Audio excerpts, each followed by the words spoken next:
Hi, welcome in. Welcome to your practice today. We're going to get started down on the ground, and we can use this practice for something that you might want to do in the morning. This is also a core strengthening practice as well, but it is a really nice way to get going first thing. You're going to need an extra mat rolled up to use for supported back bend. It would be handy to have a block. It's always nice to have a block or two available just to use those as you might need. We're going to come down onto the ground, and I'm going to give you the option at any time that you use this video to do your diaphragmatic breathing, which is what we'll start out with, separately from the supported back bend, so that you might come down onto the ground, lying onto your back. You might choose to do that side lying or even lying prone, lying face down, or seated upright. If you'd like to just focus on that diaphragmatic breath, the idea of developing a three-dimensional diaphragmatic breath all around the midsection. But for the purpose of this video, we're going to go ahead and do our diaphragmatic breathing development in supported back bend.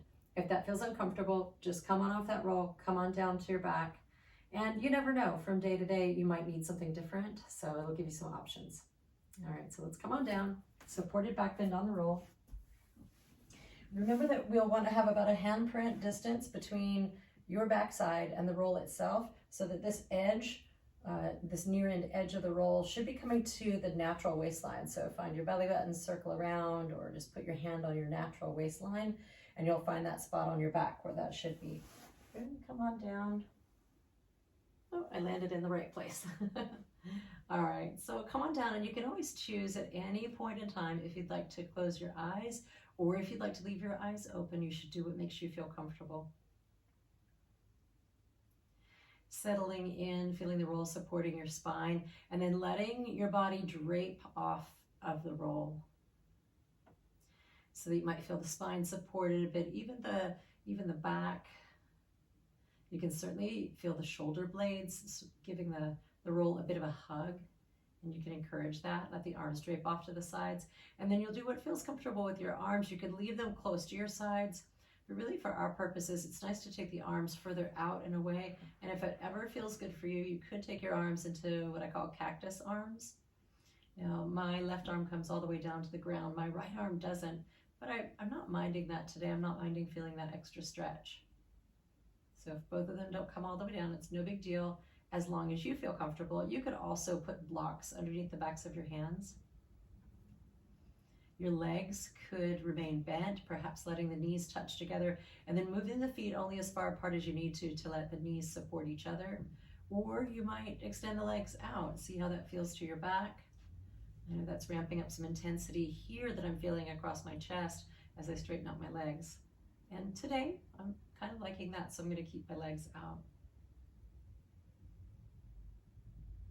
You've settled in, you're feeling comfortable where you're at. Let's begin to draw our attention to our breath.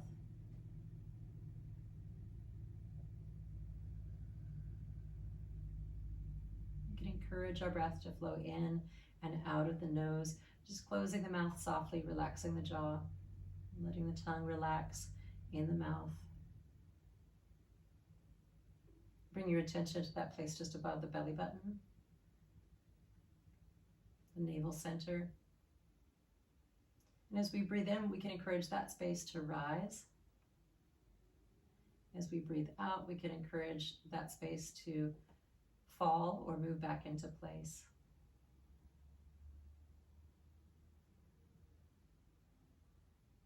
As we inhale, the diaphragm itself inside the torso is actually drawing down to fill the lungs. Get this expansion of the front body, a sense of gentle press down into the lower abdomen. And encouraging your breath to move deeply to a point that's comfortably deep for you.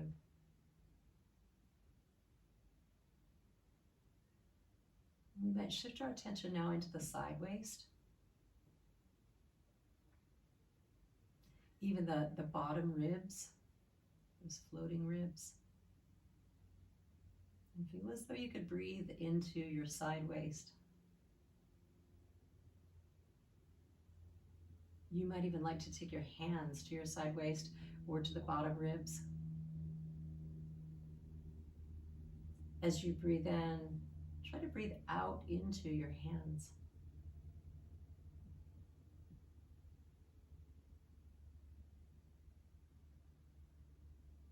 Side waist gently expanding with the inhale. Perhaps even feeling a slight movement of the ribs as well.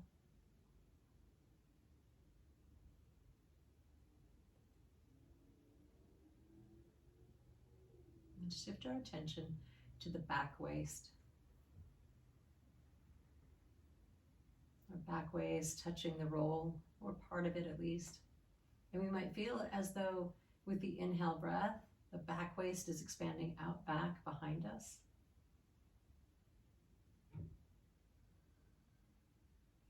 On the exhale breath, gently moving back into place. Of course, the back waist is not going to move much, if any at all, but we can visualize that.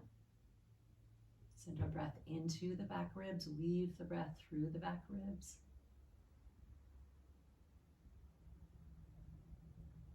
Our breath becomes simultaneously a kind of an exploration device, just exploring the space that we're moving the breath into.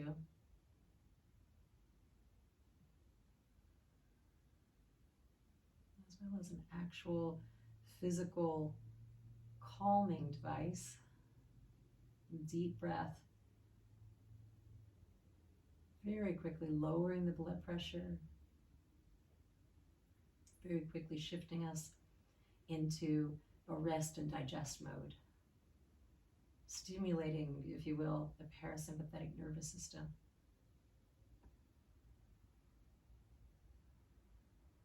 Be here for 2 more cycles of breath. Feeling now that your breath is breathing all the way around the midsection, that 3-dimensional feeling, the front, the side, and the back. And we'll endeavor to keep this idea of 3-dimensional diaphragmatic breath as we move throughout our practice today. And if your arms are still extended, bring your arms closer back in. You might wiggle your fingers and wiggle your toes just a bit. We're going to move the roll out from behind us.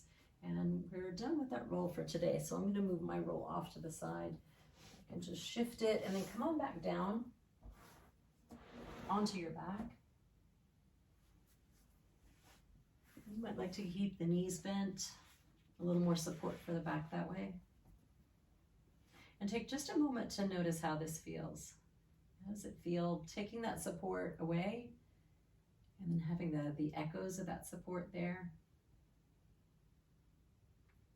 We can walk the feet a little wider apart, knees bent, feet down on the mat, and very gently start to windshield wiper the knees from side to side. Now start with a really small range of motion, tempting to go for the gold here right at the beginning, but just take a small range of motion to where you're really just rocking from one side of the pelvis to the other.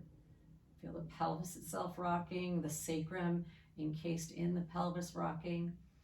And then we can start to move that out. So taking a bigger range of motion, maybe walking the feet a little wider apart on the mat. And just seeing what kind of range of motion you might need today. If it feels comfortable and you'd like to, you can bring the knees all the way over from one side to the other.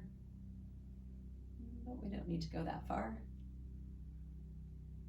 As you're ready to, we'll bring the knees back in. Walk the feet together. We're working with spine twist, and you may want to have a block here to use between the knees. We're going to scoot the hips to the right and drop the knees to the left. Now you're going to see the back of me as I do that. Scoot hips to the right, drop the knees to the left. We'd love to roll all the way over. So all the way over to the outer edge of the bottom hip. And here's where we might take the block in and place it between the knees. Also, possibility to place the block underneath your head here if that feels better. That's actually feeling better for me today. So I'm going to use the block underneath my head. From this place, so now we rolled all the way over to the side, right? Nice and cozy, tucked up on our side. But from this place, we're going to open the torso out. If you're not already there, press down into the elbows. Encourage the torso to rotate open. Now the top arm shoulder maybe lifting up away from the ground. I'm going to see if that changes if I take my head down. Yeah, it brings it a little bit closer if I take my head down. We're encouraging both shoulders to come down toward the mat. And if this one shoulder doesn't come all the way down, that's okay. Gently twisting the spine, encouraging length in our spine here. The arms might be closer to your body. For more stretch in the chest and front shoulder, we could take them out at shoulder height. Here too, we could also place them into cactus arms position. In that case, this top arm, the one that is with the top hip, it might not come all the way down to the ground, and that's okay. Again, if it feels comfortable to let it simply hang in space, that's great. Or I could place a block here to put my hand onto that to make it feel a little more comfortable. We're here for 2 more cycles of breath. Last one.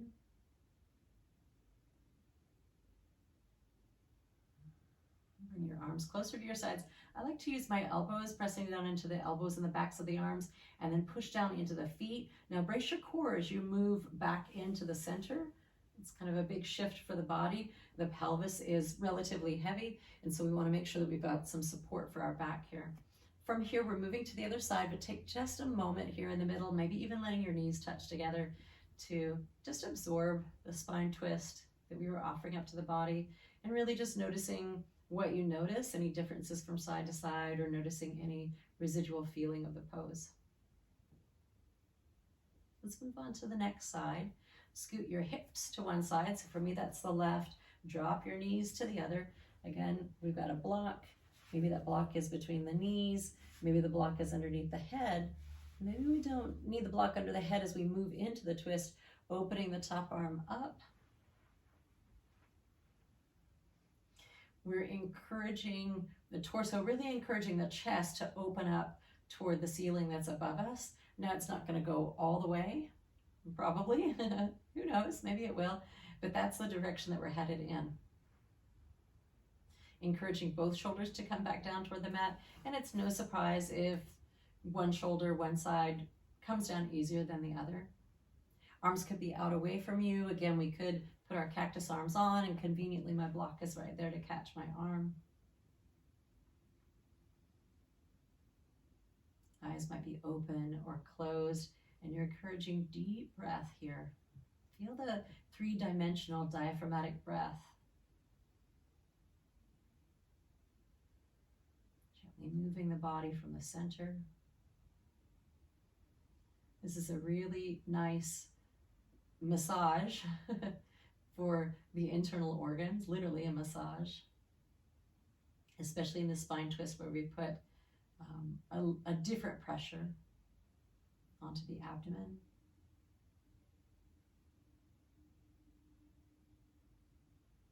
I'll take one more breath here. And as you're ready to, bring the arms back down by your sides. Remember, you can press down into the elbows, press down into the feet to help you come back into the center. We'll release the arms down by the sides. You might like to take that moment, that tiny pause, just to notice. And then we'll move on to spine imprints. Essentially, this is cow and cat in a reclined position. So we're both arching the back and tilting the pelvis too. The same thing that we do, hands and knees, cow and cat. Take an inhale breath and arch the back up. This is arching the low back up away from the mat, but your hips or your backside stays down onto the mat. And with the exhale breath, press it completely flat. Now keep going with that. We'll do this for just about 30 seconds here. Inhaling to arch, exhaling to press. And feeling the pelvis tilt forward as you arch your back away from the mat, and then feeling the pelvis somewhat tilting back as you're pressing it down. You want to really encourage the work here as you press the back down. Encourage this sense of drawing in, or what we might call bracing the core. And that's really all around. I know you feel it right here in the front abdomen, but feeling it in the side waist as well. Maybe even wrapping around to the back waist. As you inhale and arch the back, feel a stretch of the abdomen, feel the contraction of the back muscles. And then vice versa, we're not going to feel a big stretch on the back here, but you will feel a contraction of the abdominal muscles. Let that one be your last one, and then just take a moment to relax. Maybe let the knees touch together or straighten out the legs. A breath or two. We're going to move back into the spine imprint. This time we'll be holding the spine imprint. So once again, inhale to arch the back. Exhale, press it completely flat down. You'll feel the low back compressing or imprinting the spine into the mat. And this sense of drawing in all around like you have a big wide belt that you just cinched a little bit tighter. And we're going to keep this spine imprint, and we're going to move the feet one at a time. Let this be slow, low, and slow. So as we pick up the foot, you feel that you need to brace even a little bit harder here in order to lift the foot. We're only lifting maybe 1 inch, maybe 2 inches off the ground. It doesn't need to be high for the challenge to be there. Our challenge, should we call it that? Our challenge is to keep the pelvis, and maybe you're going to take your hands here, the flat fingers onto the hip points in front, and you're going to try to keep the pelvis level. So you're pushing the low back down, you're bracing the core muscles, that sense of drawing in, and then you're trying to keep it level. You might even like to lift your head up to look and see, to watch. As you lift the foot up, just naturally, the pelvis wants to dip down. That side that you're lifting wants to dip down as you lift up, and you're trying to mitigate any dip here. Really just for the purpose of strengthening the abdominal muscles, most especially strengthening the bottom layer of abdominal muscle, the transverse abdominis. We'll do that maybe 1 or 2 more times. You can do that about for 30 seconds here, and then we'll release it back down. Take a break. You may want to arch your back. You may just want to wiggle around on the mat and take a breath. We'll be working with bridge lift. We'll start that first with the feet on the mat. You can walk the feet in so that the heels are somewhere underneath the knees. You'll just sense that. Take an inhale breath to arch the low back away from the mat. Exhale breath, spine imprint, and then lift up into bridge. You want to feel the backside, the gluteus maximus really squeezing to lift, and then you will lower back down. Inhale to arch, exhale spine imprint, and lift. Continue with this. This will be about 30 seconds if I'm counting it right.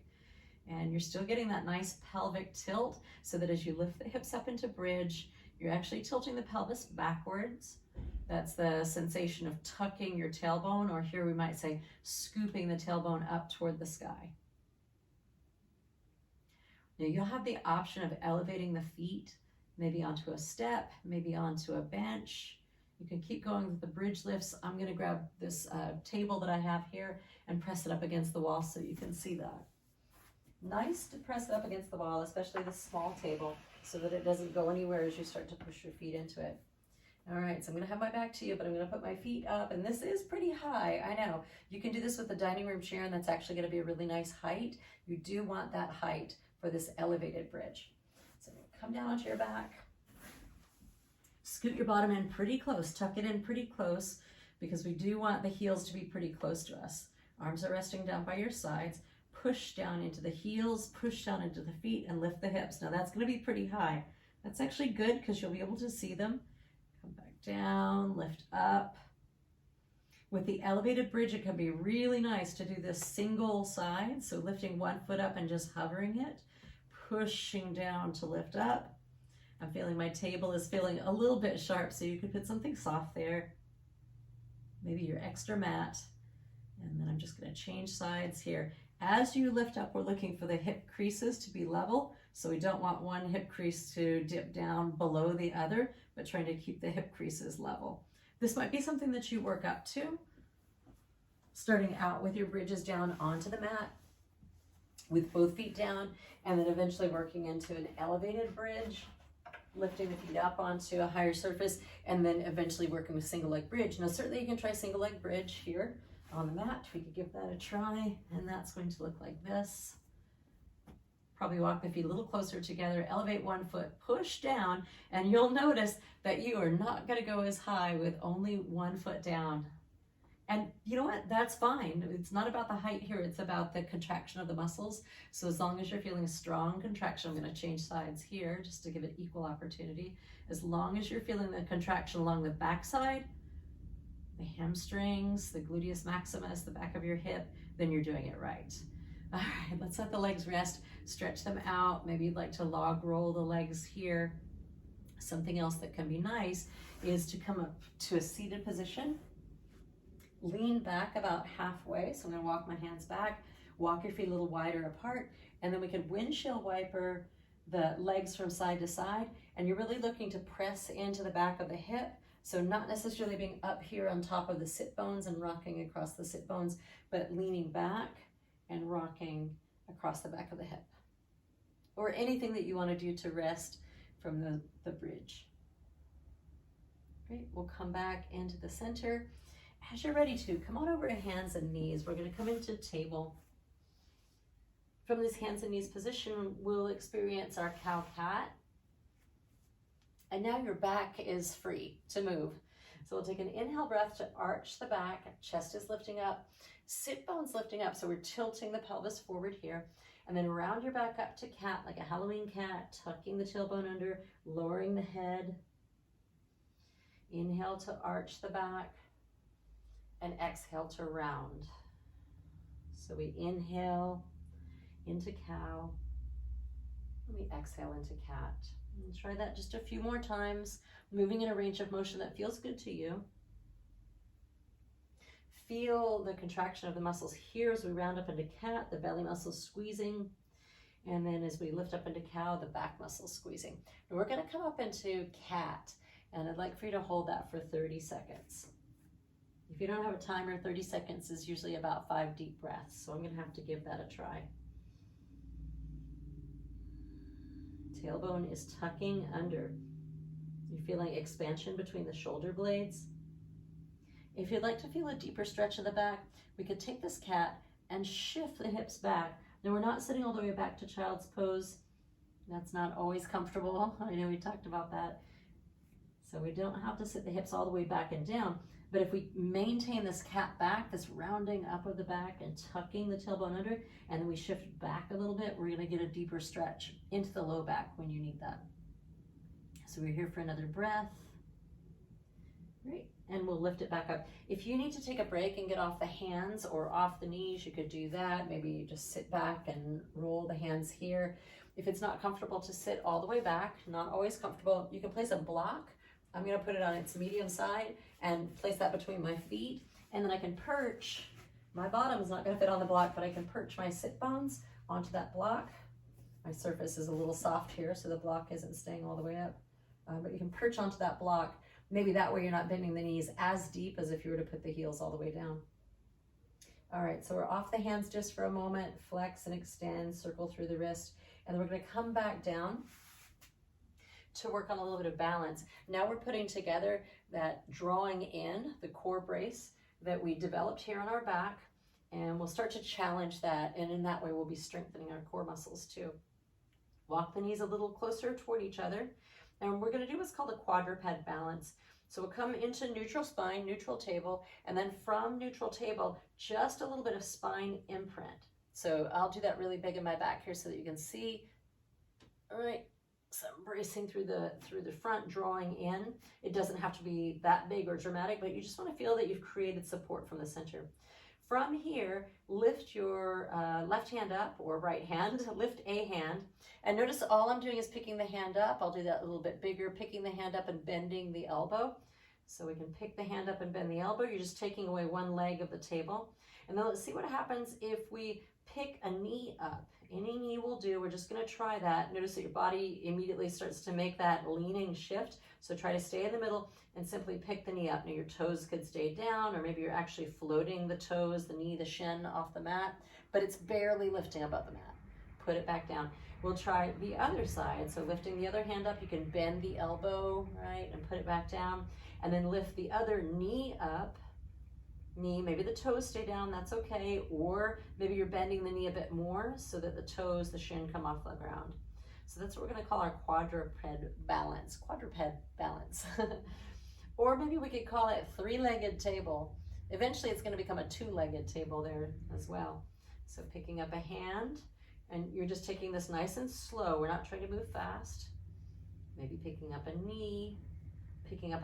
Notice that every time you take away a leg from your table, your body wants to shift to counterbalance and make it a little easier, but we're going to try to stay straight down the middle, and so that the core muscles are challenged even more and strengthened even more. You're still going with picking up a leg from your table, a hand, a foot. And then if you'd like to, we could pick up a hand and opposite knee. See how that works? That's going to be much more demand on your core. You can even hear it in my voice. And put it down. We could try the other side and put it down. We're working our way toward sunbird balance, or sometimes it's called bird dog balance. And this will actually be the last active pose that we'll do. We'll do just a little bit more stretching after that, and we'll be finished. So for bird dog, we could extend one hand forward, extend one knee back, see how that feels. And then if it feels good to you, you could extend the leg out, leave the toes down. And then if it feels good, just taking it one step at a time, maybe you lift the hand up in front like you're going to give a handshake, thumb is up, and we don't have to lift it high. Maybe putting that hand back down, maybe lifting the leg up. You feel that you have to really squeeze into the backside. Keep the leg straight. That's going to make the glute muscles work even harder, and we want that. Glute muscles are actually active part of our core as well, our stability, and bring it back down. Okay, we can try that on the other side. Hand walks forward, opposite knee walks back, and then just at any point in time, this doesn't all have to happen all at once. Over time, developing the ability to lift one hand, maybe two, lift one leg, strong squeeze so the body doesn't rock off to the side, and maybe the ability to lift opposite arm, opposite hand. As we lift opposite arm and opposite hand, we're trying to not arch. So I'll do it here, trying to not arch the low back in order to lift the leg higher, but you're trying to maintain that sense of spine imprint. And that means that especially the leg will not lift very high. Let's bring it back in. Take any restful position that feels good to you. I'm feeling like I want to get off my hands. I'm actually working on a soft surface, and that's going to be a little more challenging, believe it or not, challenging to the wrists, because we're able to bend and close up that angle more on a soft surface. So I'm feeling it in the wrist just a little bit there. And you can come back, or you could lie forward, or just anything that feels restful. We're going to come back up to table just one more time here, and we'll shift through child's pose, or moving in that direction, in order to bring a little bit more stretch to the fronts of the thighs, and also some stretch into the ankles too. Often our ankles are sort of stuck in that position that they're in when we stand on them. Even when we're seated at a desk, we have that what's called dorsiflexion, where we stand on the foot, and so we want to come into this pointed or plantar flexion from time to time. So from table, let's shift back a little bit here. Just see how far it goes. And notice if there is any discomfort in the knees, notice what that is. Is that something in the knee joint itself? Is that some pain that you're feeling? And of course, we'll move away from that. But if the discomfort, if you're experiencing any, if the discomfort is because of the stretching of the muscles, maybe see if it's okay to stay with that intensity of the stretch for a little while, and to bring the stretch into the legs. Great. We can come forward back into table. Another option here is to move, and we can move in and out of that a little bit, perhaps holding that stretch for a breath or two and coming back out. And another option is what's called thunderbolt. You could take a block, or you can even take that rolled up mat. That can be nice too. Place it behind your thighs. So you might lean forward actually to get it closer to the knee crease, and then sit back onto it. Your bottom won't be sitting on it, but the backs of the thighs will, and we might come into a more upright position. Another option is to place and you're feeling a nice pressure on the calves too. That's some good myofascial release for the calves. Another option is to perch the hips on top of that block. Again, my surface is a little soft, so my block is not wanting to stand upright. But that way we're not bending the knees as deep, but we might still feel a stretch. From here, we might even begin to reach the hands back.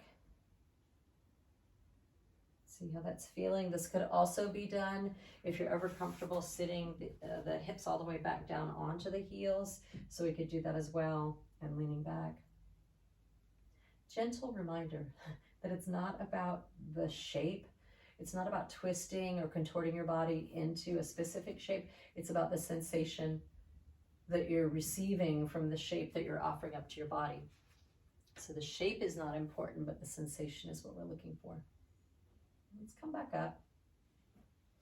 We can come to hands and knees. It might feel good to stretch the legs out, maybe pressing back through the calf here, and stretch the leg out. And we'll move into Shavasana. Shavasana can take any shape that your body's asking for. Maybe you'd like to bring the extra roll in and place that beneath your knees and lie down onto your back, perhaps even using the block behind your head if that feels comfortable. You might like to rest on your side or on your abdomen, and you should do whatever feels comfortable on any given day. And I'm going to come on down to my back. I'm going to invite you to stay as long as you have time for, and maybe you'd even like to play some music or something that feels pleasant to you, and stay 5 minutes, 10 minutes, but just for the purpose of this video, I'll be wrapping up the video as we move into Shavasana. Gathering your props, arranging your body in a way that feels comfortable. You get to decide what that is. Maybe stretching the legs out, maybe supporting under the knees with a block. Your arms, they could rest close to your sides or even crossing over your abdomen when that feels good. Maybe you prefer, especially if you're doing this in the morning, you might prefer taking the arms out away from you, maybe even putting your cactus arms back on. You're going to choose if you want to close your eyes or leave your eyes open.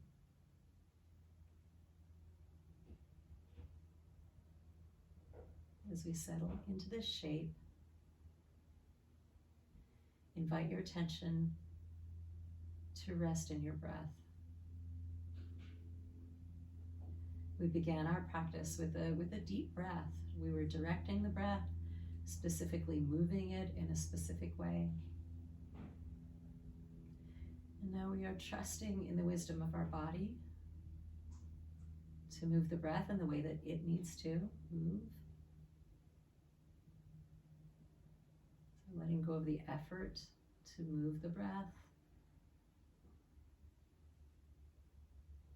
Moving away from being the active participant, the director of our breath, and shifting into becoming the observer in our body too. Letting go of any extra effort that's not necessary right now.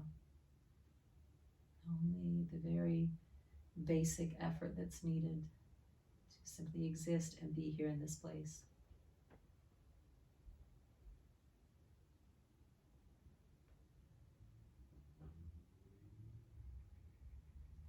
As your attention settles into this breath space, it will wander from time to time. And all we need to do is be mindful that it has wandered and then gently guide it back. So I'll leave you here in this place to stay as long as you have time for today. I thank you for your presence and for your practice. Namaste.